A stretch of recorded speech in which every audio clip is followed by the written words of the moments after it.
I'd been to a lot of schools, and I came to Gunsite, and the mindset is the most critical thing you take out of it. But in our 250 pistol, that's our intro level.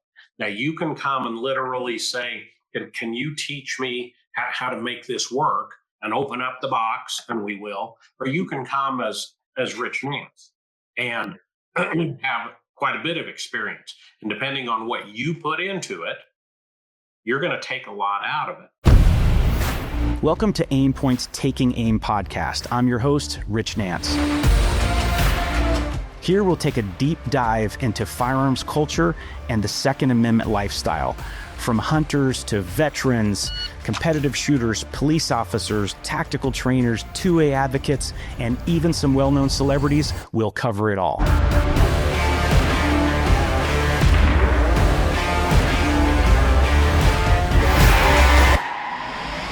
Today we're joined by Ken Campbell, a former sheriff and the CEO of Gunsite Academy, and he's going to talk about the state of Gunsite, what they have going on, and he's going to tell us a little bit about what makes the oldest and one of the most well-respected shooting academies in the world a place that you need to visit. Stay tuned. This is one you don't want to miss. Good morning, Sheriff. How you doing? Rich, I'm just finer than frog hair split three ways. How are you? Good. Thanks a lot for joining me today. I'd like to talk about all kinds of things we're going to get into, but first, give us a little bit of your background. I know you started out as an Indiana cop and kind of rose through the ranks and retired as a sheriff there. Tell us a little bit about how you got into law enforcement and what your career looked like. Well, now, again, you're talking to an old elected official here, so I'm going to try to tell you what time it is and not tell you how to build a superlative Swiss chronometer. Right? We have plenty of time. Good. And I appreciate being here and being invited. Seventh grade, Lebanon Junior High School, the police came and did one of those career days. And at that point, I wanted to be a cop. And I knew that. And that's what I kind of focused on. I was either going to be an archaeologist, which is sort of like a detective, or a cop. And I focused on that. And I remember my dad telling me my dad was very good with math and all that. And I struggled with it. And I can remember in high school, he's saying, boy, you need to take geometry and physics and trigonometry and all these things. And I'm like, Father, I'm going to be a policeman. I need to know how to write reports. Well, ended up, I became January 79. I was 19 years old. Had a good sheriff, one of my great mentors in life, give me a chance to work in the jail, and he hired me as a jail deputy, which, as you know, is pretty young for 19. Yeah, that's real young. That's where my career started, in a WPA 1938 model jail, and I was blessed with good sheriffs over the years and good leadership, and ended up where I am today. Ken, did you work for the same agency your whole career, or did you move around a little bit? 35 years. I'll take that. I was a probation officer about 10 months. I was still a reserve deputy then, but I decided very quickly that was not the side of the justice system I belonged in. So, sure. I worked for the same sheriff's office. Very cool. Well, you got a lot of experience there about how to deal with criminals and things of that nature. And I think it was around 1990 or so, if I'm not mistaken, was your first experience as a student at Gunsite. Is that right? Correct. I came out here, and I remember calling out here, and Jeff Cooper happened to answer the phone. And I said, look, I've been to Masad Ayub, I've been to Ray Chapman, I've been to Smith & Wesson Academy. I'm a firearms instructor, I'm a SWAT guy. I need to start at this intermediate pistol, not the basic pistol. I need to start at 350, not 250. And he said, nope, it's not the way we do things at Gunsite. You'll start at 250. And he hung up on me. And I thought, well, you old curmudgeon. Well, I probably thought more than that. But He was right. So I came out in November of 90 with my department partner and learned that I didn't know what I didn't know, and learned the modern technique of the pistol. And if you'd have told me that in 2014 I'd be CEO, I'd have said, you're high. There's no way. Yeah, that's quite a leap there. Yeah, from getting hung up on by Colonel Cooper to continuing on his legacy is quite a leap. Ken, what did you take away from that first trip to Gunsite, that first course you took? What was it like when you were leaving the course, maybe talking to your buddy or whatever? I mean, how different was it from other training that you had experienced? That's a really excellent question, Rich. We were sitting in the Hacienda Inn bar. I was just there. I was just there 2 days ago. That's where we stayed, because back in those days, you're on per diem, and Sure. if you could get a hotel that offered a free breakfast, that was a big deal. So that's where we stayed, and we were sitting in the bar, and we're thinking, boy, this modern technique thing, our shooting's not gone up. It's we've declined here. We need to go back to the way we were. And we talked back and forth a little more, and I decided, no, the department spent a lot of money. Tuition then was $600. Department spent a lot of money to send us clear out of here. We're going to follow up with that. And classes finished up at noon on Saturday. So I did what a coach will tell you to do: listen and do.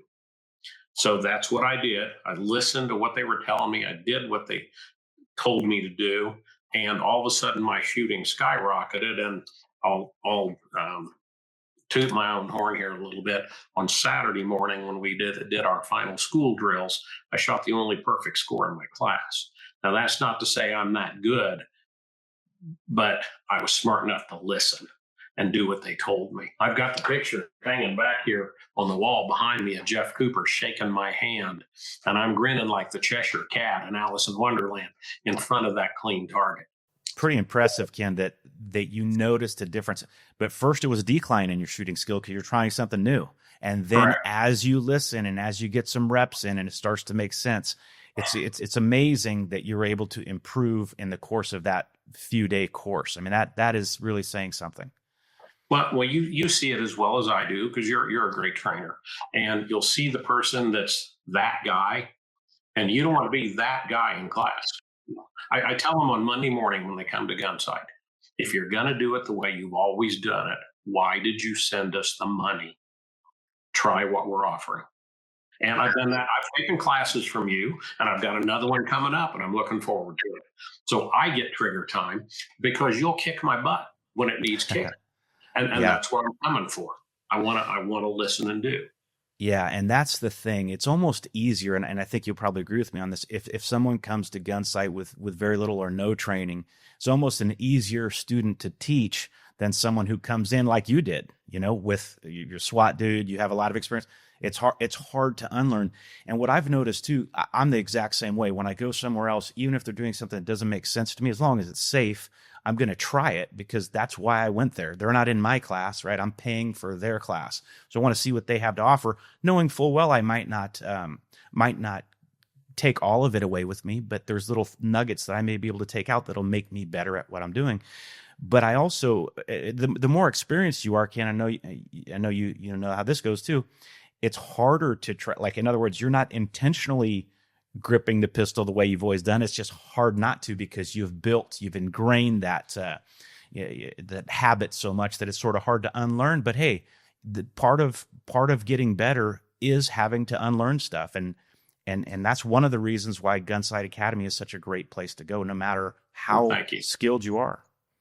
Well, I tout Gunsite, and I believe in what we do, and I ride for the brand. But, still I go to other places and take some training. Like I mentioned, I've been with you, Dave Spalding. A few years ago, I've been down to Bill Rogers a couple of times. And that's one of those guys you want to go to. So how many times have you thought, well, I really want to go to a Louis Auerbach class or a Pat Rogers class, and they're gone? Well, I was at Bill Rogers, and Ronnie Dodd was his range master, God rest his soul. And of course, Bill's a big isosceles shooter. I'm still a Weaver shooter. Whatever works for you, right? Well, I'm trying to shoot isosceles, and I keep shooting Weaver, and the coach keeps coming up, and finally Ronnie's back running the line, and he yells at the coach, throwing in some expletives. If you knew Ronnie, that's how he spoke. He said, "Leave him alone. He's hitting." And I'm like, no, cut a switch off the tree and crack me on the back of the calves, because I came to learn your method. Same thing with Tom Given. I was at one of his classes here a while back. And I do a lot of tactical reloads. he likes doing speed reloads. Well, it's ingrained in me. And I do a tactical reload, and he's standing right behind me. And I looked over my shoulder and I said, "I'm sorry, I'm not trying to insult you." He passed me on the shoulder and he said, "Son, I understand where you're coming from. You just keep doing what you're doing." So, but yeah, I want to come to learn your way so I can get those nuggets out of there. Yep. and put that into whatever my training regime is. I may need that method. Yeah, I mean, there's so much more to it than just learning to shoot at Gunsite Academy, and I want you to talk a little bit about that. But before we get into that, I want to mention something that as a longtime police officer and trainer, I had heard a lot about mental conditioning, if you will, a combat mindset. I had heard that espoused by virtually every law enforcement trainer I had ever taken a class from. And then I was at Gunsite one day and I picked up a copy of Colonel Cooper's mindset lecture from way back before I was a cop. I could tell because of the hairstyles and the clothing. And all that. I don't know exactly what year it was. We still sell that in our pro shop. Yeah, it's great. But when I watched that, I was embarrassed because I didn't know what I didn't know. In other words, I didn't know that everything that all of these instructors had parroted to me came from that lecture or one like it that Cooper gave. And his methodology became so widespread that he's sort of a victim of his own success as far as not getting credit for the things that he developed. Because you'd have third generation cops, they have no idea who Cooper is, but 2 generations above them, somebody was stealing his stuff and bringing it to the agency. And I say stealing jokingly because it is great if you go take something that's going to come back and make your cops more safe, make them better able to do their job and everything else. But it's sort of unusual that because his stuff sort of became industry standard, there was not a lot of attribution. I agree. We truly stand on the shoulders of giants. And his mindset lecture, the color code, the 7 principles of personal defense, they're all excellent ways to quote the old captain in Cool Hand Luke. You got to get your mind right. Yeah, and no, that's a big part of it. Cool Hand Luke out there, listeners, you need to tear a corner off your Wonder Woman or your Superman card until you watch that movie. Yeah, I watched it for the first time in years. I was going to South Africa, I think is where I watched it, but I was like, wow, this is really good. But Ken, talk a little bit about the basic course that you guys have there, the 250 pistol course, the types of things that people will learn, and what makes it different than other, shooting schools that someone may go to. I've been to a lot of schools, and I came to Gunsite, and the mindset is the most critical thing you take out of it. But in our 250 pistol, that's our intro level. Now you can come and literally say, "Can you teach me how to make this work?" and open up the box, and we will. Or you can come as Rich Nance and have quite a bit of experience. And depending on what you put into it, you're going to take a lot out of it. So the first 3 days, the 250 pistol, it's numbered like a college course. The first 3 days focus on gun handling and marksmanship. And then on Wednesday morning is the mindset lecture. And we spend a good part of Wednesday morning focusing on that. So we're teaching you, well, I know how to load my gun. I know how to unload my gun. I know how to draw the gun.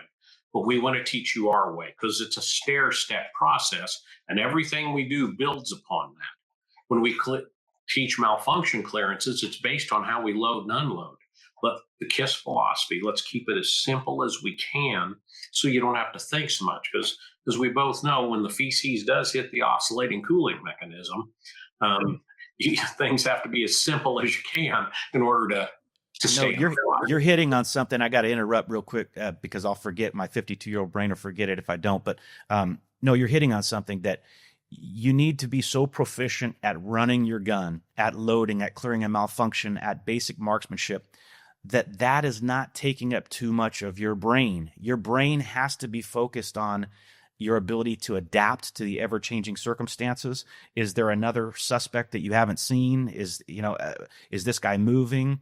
Is that a cell phone in his hand, or is it a pistol? I mean, you have to have free space up here to be able to Correct. respond appropriately to what's happening. Unconscious competence. Exactly. Unconscious competence. Absolutely. I don't have the bandwidth to start thinking about how I'm going to do this when I'm worried about, when I need to be focused on what's going on out here.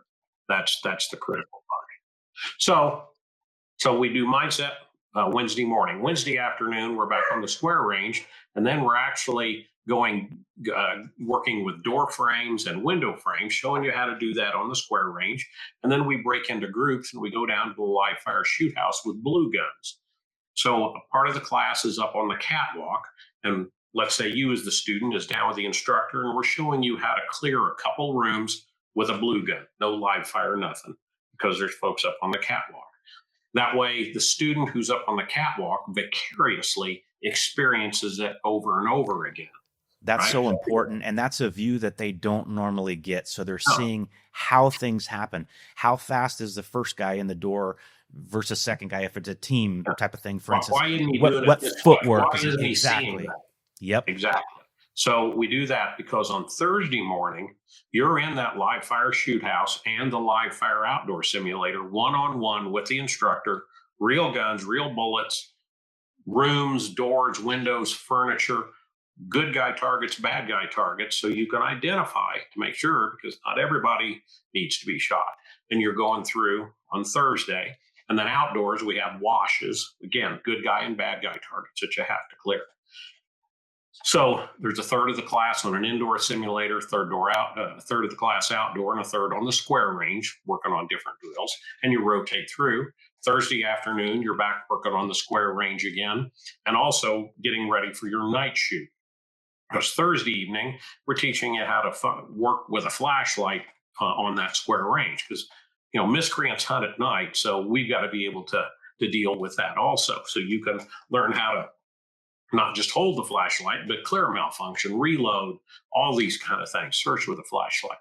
Then Friday morning, you sleep fast Thursday night because you're right back at it first thing Friday morning, and you're back in the simulators again. Now, people get kind of worked up on our grading process. Well, how do I do better? Don't worry about your paper score. Worry about how you fight. We're a fighting school. So your grade is subjective, and it's made in the simulators. The mistakes you made on Thursday, don't make them again on Friday. Our instructors remember that, and they want to see the progress you've made. So you're back in the simulators Friday morning, different simulators, and then Friday afternoon, we do a mano-a-mano shoot-off. Now, it's not where, oh my gosh, I'm shooting against Rich, I'll get beat the first thing and I sit out. It's a multiple elimination round robin. So you're going to shoot multiple times before we get a clear winner. And what that does, it's not to embarrass the worst shooter, but it's to induce that stress because you're shooting against somebody on steel targets with people watching you and so on. So we're seeing how well we've stress inoculated you. And then graduation's Friday afternoon. And one of the cool things about the 250 pistol class, after that graduation, we're invited over to Jeff and Janelle Cooper's home, as Mrs. Cooper used to do, and have tea, lemonade, and brownies, except now it's hosted by daughters Christy and Lindy. They live in Prescott. They come out and do their mom's brownies and still have the tea and lemonade. And the house is a museum with the Jeff Cooper Legacy Foundation memorabilia, his animal heads, his library, the armory, the ultimate man cave. Yeah. If you remember, I had to pat you down when you came out of the armory. I wanted to make every time. No, and if you haven't seen that, it is very impressive. It is like a mini museum, if you will. It is. I thought it was really cool, seeing like an issue of Guns and Ammo on his desk and that type of thing. It's just a very, very neat experience that really sort of wraps up that whole thing. And one of the things about Gunsite is that, yeah, it's a shooting school, but it's a lot more than that. Like you said, it's a fighting school. A lot of times people get hung up in in the minor details. Like people will think, oh no, I don't want to go to Gunsite because they teach Weaver. They teach the Weaver stance and I shoot isosceles. First of all, virtually no one these days shoots a pure Weaver or a pure isosceles. You know what I mean? Everybody has their own stance that's based on their physicality and maybe their age and everything else, their perceived needs, that type of thing.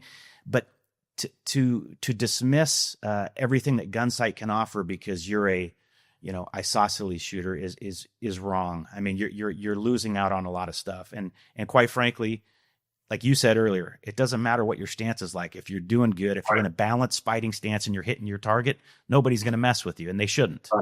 Right. And that's what we focus on a balanced fighting stance. And even Cooper wrote of that decades ago about there's too much made of this Weaver isosceles business.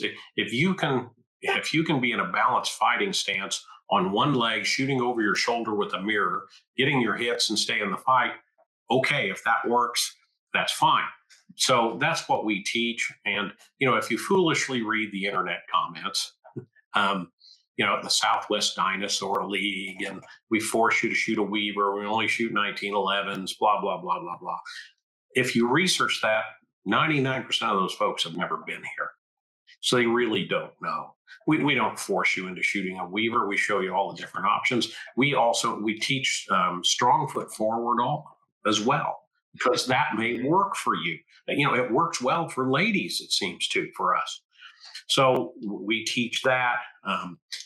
If we're so focused only on the 1911, why in 2011 did Glock ask us to do the 25th anniversary of the Glock pistol classes? And we did 3 250 pistol classes simultaneously. We came out with a Gunsite Glock pistol. So it's just lots of rumors and innuendo. You want to learn to fight with whatever your weapon system is, pistol, carbine, shotgun, general rifle, come see us. Absolutely. And Ken, you guys also teach, it's not just history that you guys are teaching, right? I mean, you guys are teaching modern things. For instance, this is an Aimpoint podcast. There's people out there, and you guys actually offer red dot pistol courses now, right? Tell us a little bit about that. Yeah, we've been doing that for a few years now. We use the term pistol mounted optic, but we teach the 250 level, 350 level, and 499, all 3 levels of pistol with pistol mounted optics. For the folks that say that pistol mounted optics are the future, I'm telling you, they're wrong. They're today. They are absolutely today. 60% or more of the students we have pistol mounted optics. So we'll teach both in a regular class, but we like getting into the weeds if we can, just like with a revolver only class. There's been a resurgence of those too, but we do the pistol mounted optic only. It's sort of like carbines 25, 30 years ago.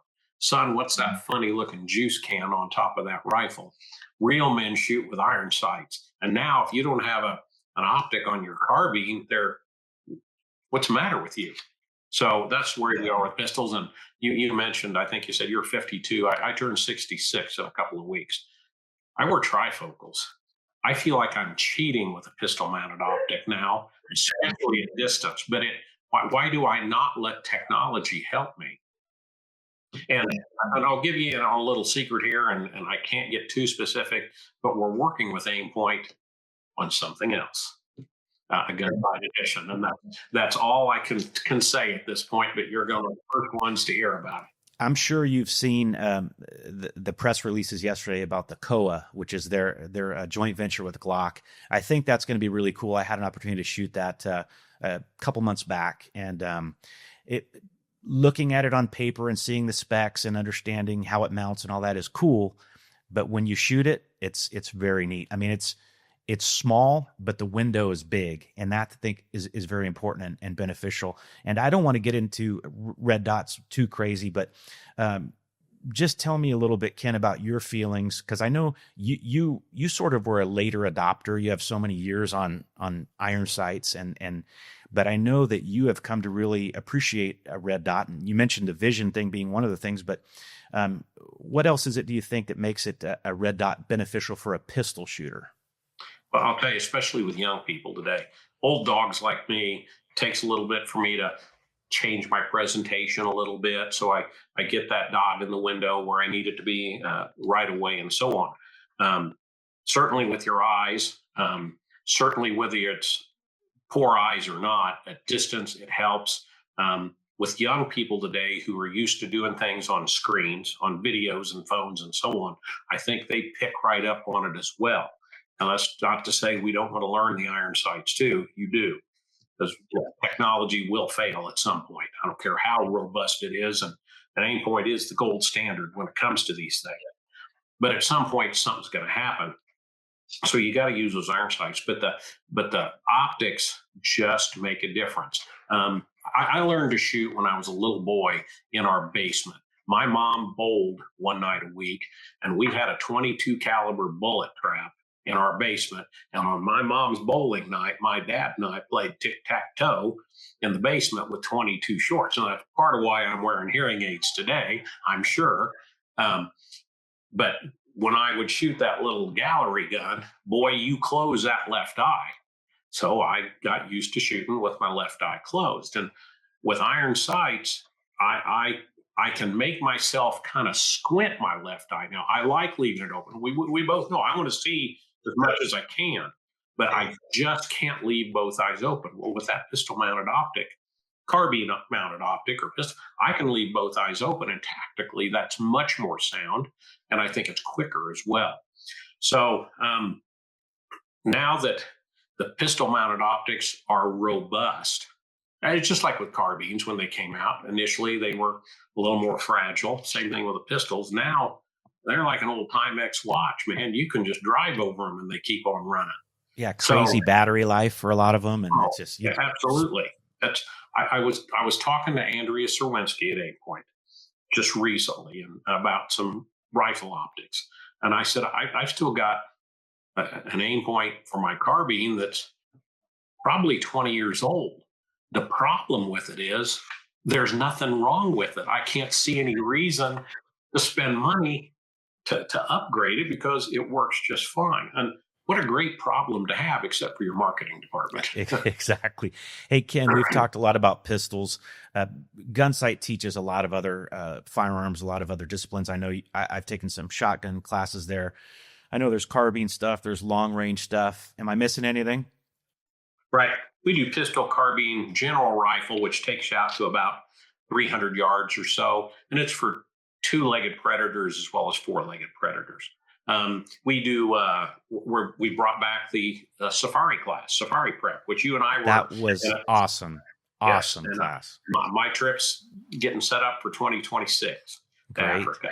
So anyway, we brought back the 5-day safari prep class. Whether you're going to go to Alaska for bighorn or Africa, you know, you're going to spend that kind of time and money. Spend a little bit of time and money making sure you can shoot off those sticks and go with people that have been to Africa so they understand. So we offer that class. We do tactical medicine. Initially, we offered it 25, 30 years ago based on a wartime model. And at that point, on their final FTX, they'd have their firefight, they'd treat the wounded, they'd pop smoke. Buzz Mills, Gunsite's owner, was still flying his helicopter then. He would land his helicopter, they'd simulate hot loading the patient, and he'd take off. Well, now our TAC Med class is based on an active shooter model. Something bad happens, you shelter in place. What are you going to do to keep your coworkers, your friends alive for an hour till the cavalry can get there? It's a 3-day format. 2025, we're now offering a 5-day format again. We do edged weapons. We do walking stick micro pistol. Edged weapons. We do just a gamut of classes. Tactical concealed carry. Now, we had to add the word tactical, not for a sales point, but it's because people thought it was the CCW class. So we offer the CCW, but yes. We do pocket pistol. And you can tell me, I always carry a full size, SIG 226 or what? No, you don't. You've probably got a J frame stuck in your waistband, or a SIG 365 or something along those lines. So we offer classes in those pocket pistols too. We try to make it as real as we can. We had enough requests this year. We're bringing back subgun. It's a 3-day class. If you don't own one, that's fine. We'll rent you a Colt Commando or a MP5. And Corey Trapp, who's legendary in our world, teaches the class, so you can learn the ins and outs of shooting a sup gun. We try to shotgun. Attendance in shotgun classes is way up. Attendance in with revolvers is way up. We think that may be because of people fearful of some of the laws that, well, they'll take shotguns and revolvers last. It's interesting times. But anyway, at gunsite.com, the website's very comprehensive, offers descriptions of all the courses, and then of course all of our instructors who are subject matter experts in what they do. They're real world guys and gals. And Ken, the curriculum is great. The facilities are great. I want to talk a little bit about the facilities and how they've been upgraded recently. But what really makes that place is the instruction. These guys are professionals. They are genuine in their desire to make you better. They're not there to toot their own horn. They're not there to show what they can do. They're there to help you realize what you can do. And I think that's a tremendous benefit. And one of the reasons why Gunsite is not just, holding on, but continuing to thrive all these decades after its inception. Talk a little bit about some of the things that are happening out there, Ken. The new construction, that sort of thing. Sure. Well, if the folks don't know, Gunsite is the world's oldest and largest privately owned firearms training academy. This is our 2025 is our 49th year of business. And starting in October 2025, that begins our 50th year. So 2026 is going to be a big party here in October at the Gunsite Alumni Shoot. But we started out at 162 acres. There were 2 square ranges, 1 live fire shoot house, and 1 live fire outdoor simulator. And now we're well in excess of 3,200 acres. We have 27 ranges that we admit to the insurance company. I hope you're not out there listening.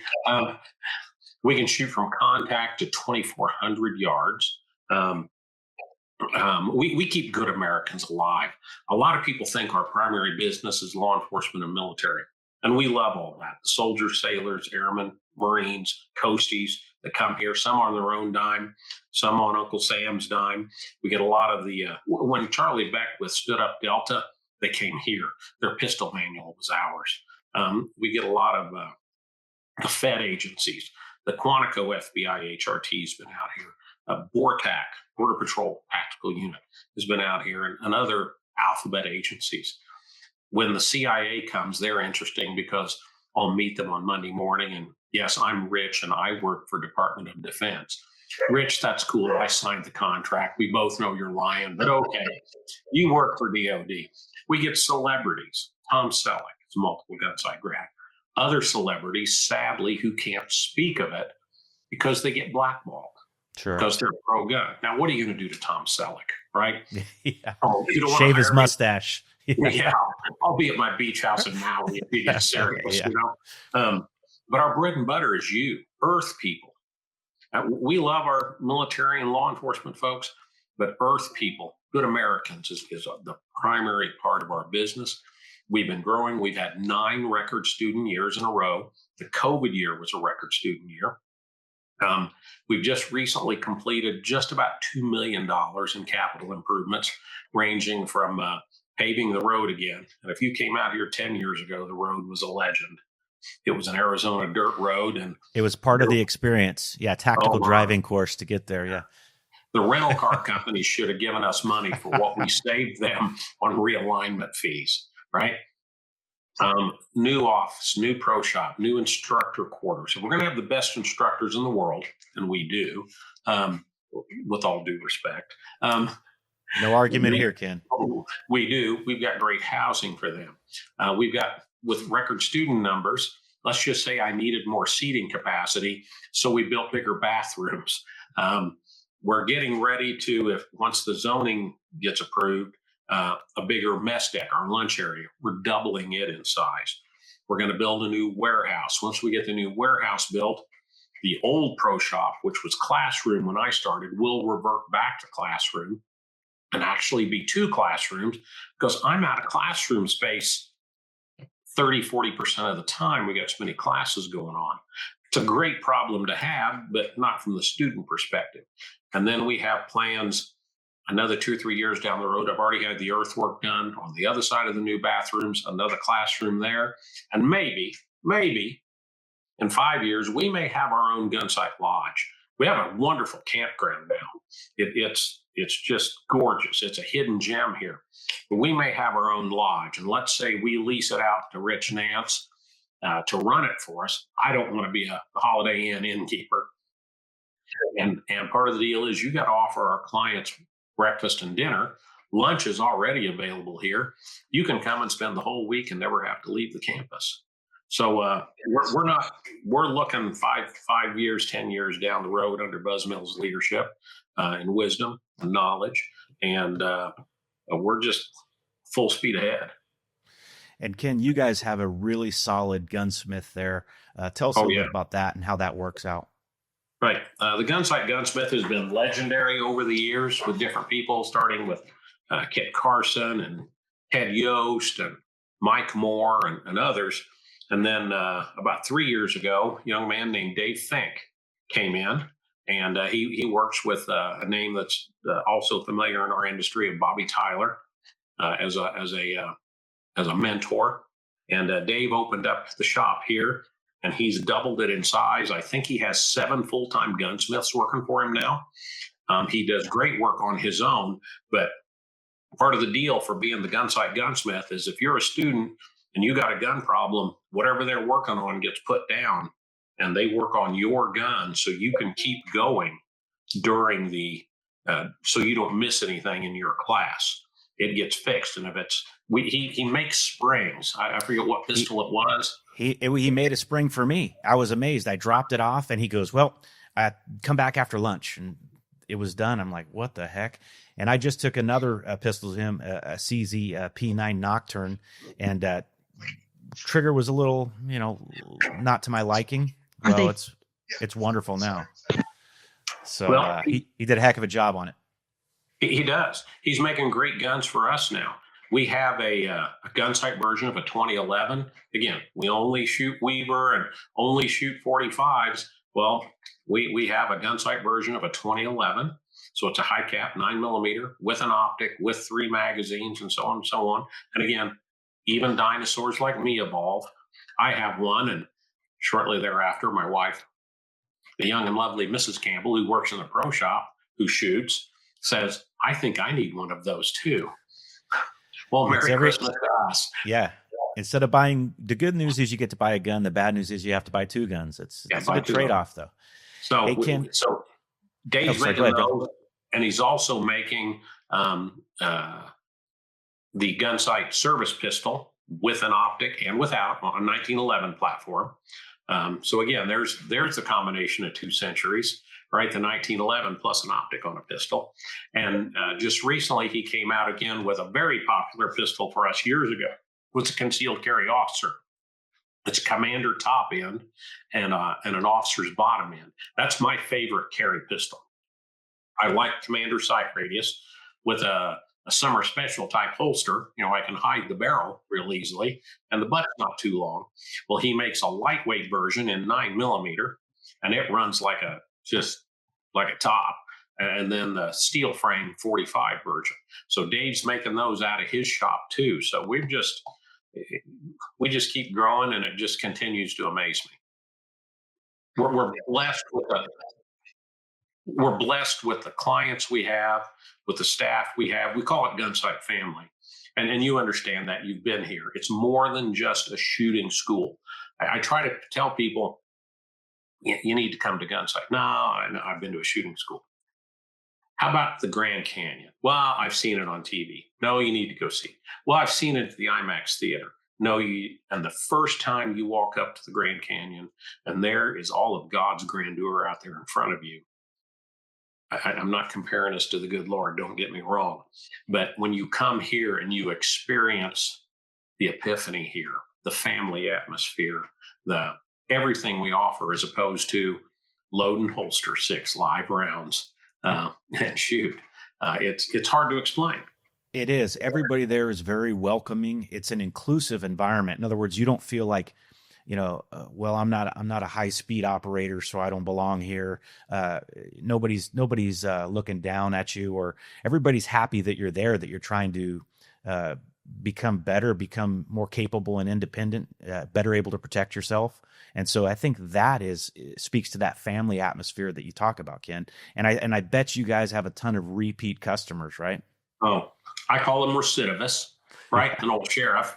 If I spoke of a high recidivism rate, that's inmates coming back to jail, that did not help my reelection efforts. But here we have a very high recidivism rate that we're very proud of. It's not uncommon for people to be here 5, 6, 10, 12, 15, 20, 30. I can list at least 2 people that have been here in excess of 100 times over the course of the 49 years. So I think we're doing something right when it comes to that. And we don't want people to think it's basic training. I mean, as in the academy or military basic training. Safety drives everything we do. We're absolute driven on safety, but you're going to have fun, because when you're having fun, your learning curve just rockets.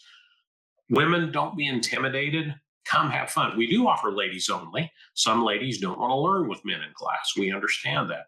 And actually, as I'm sure your experience will back me up here, ladies are better students than men because they listen.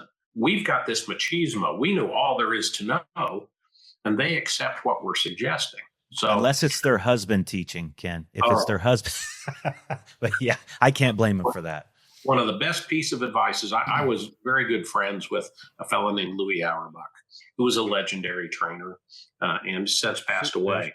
And he said, you never teach a spouse to paddle a canoe, drive a stick shift, or shoot, because you will end up with a dinner of cold shoulder and hot tongue. And those are words to live by. That's funny. Hey, Ken, as we get close to wrapping up here, because I know you probably need to get some coffee or something to soothe that cough a little bit. Tell us a little bit about what you think Colonel Cooper would think if he could see sort of the state of Gunsite today. You know, I kind of had to address that when we came out with the Glock pistol, because we heard, Jeff Cooper's spinning in his grave, blah, blah, blah. Jeff Cooper was cutting edge. Now, remember, we're talking about 1976 and before. So he was cutting edge then. He found out what worked, why it worked in gunfighting. So that's what we continue to do. Guns have changed, technology have changed, teaching techniques have changed, and we have evolved with that, and we continue to be cutting edge because our mission is to keep these good Americans alive. And that's what our focus is. Yeah, that's perfectly stated. It's funny because, my background is martial arts, and people, Bruce Lee reminds me sort of Cooper in the sense that they were both revolutionaries. They both changed the way everybody viewed martial arts or shooting. But some of Bruce Lee's students, if you will, or followers say things like, well, Bruce Lee never did that or that. Well, guess what? He may have if he lived. He was a revolutionary dude. He wasn't a dude that only did what someone else told him to do. So yeah, you can you have to respect the things that they did, but you also have to realize that they were revolutionary and they were cutting against the grain for sure. And so I think that they would want us to think for ourselves and take what they did and take it to the next level, which is, quite frankly, I think what you guys are doing there, Ken. And I think you guys are doing a great job. I heard Louis say it, and I believe he attributed it to Bruce Lee, and it may even go back as far as Sun Tzu. The master has failed more times than the amateur has tried, and that is so true. And that's we just keep moving forward, and sometimes it fails, but sometimes we learn a little bit. That nugget you talked about early on in our discussion, find that nugget and insert that in there, and it turns into something nice. Perfect. Well, Ken, where can people go to find more information about Gunsite, classes, the things you have going, and that sort of thing? All right. Well, you can find our website, Gunsite, GUNSITE.com. Say again, gunsite.com. We're also out there on Facebook. You can always email me as well, and I'll refer you to the right person. It's a pretty complicated email. Old cops like us. Ken, K-E-N, at gunsite.com. Shoot me an email. I'll try to answer your question, but we'd love to see you on the website, answer those questions, and even better, see you out here at Gunsite. Thank you very much for your time today, Ken. I hope you start feeling a bit better. That's a wrap, folks, for this episode with Sheriff Ken from Gunsite, the CEO there. I hope you enjoyed it. If you did, please let us know in the comments, and be sure to like and subscribe to Aimpoint's Taking Aim podcast. We'll see you next time.